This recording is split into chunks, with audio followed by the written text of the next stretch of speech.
العليوي مرة أخرى بكرة على جهة اليمين، الكرة لسلطان الغنام عرضية رونالدو بالراس، يا ولد يا كريستيانو،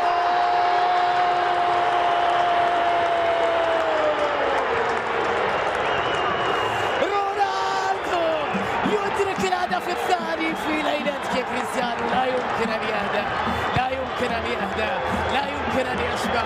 رونالدو والبصمة يحب يكون هدفه هدف انتصار، هدف انتصار في ليلة انتصار.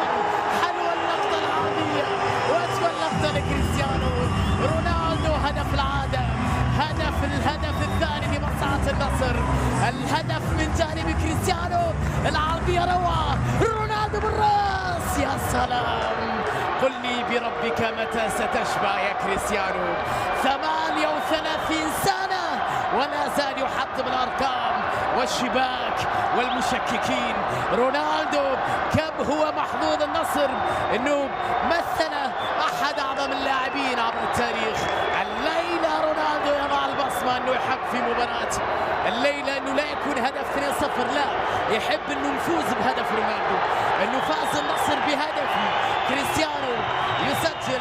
وبالتاكيد شفنا رده فعله بعد المباراة الأخيرة ضد الشباب، عدم الرضا. الليلة كل الرضا لأنصار النصر بهدف كريستيانو وفرحة رونالدو. النجم البرتغالي يؤكد للجميع رغبة الكبيرة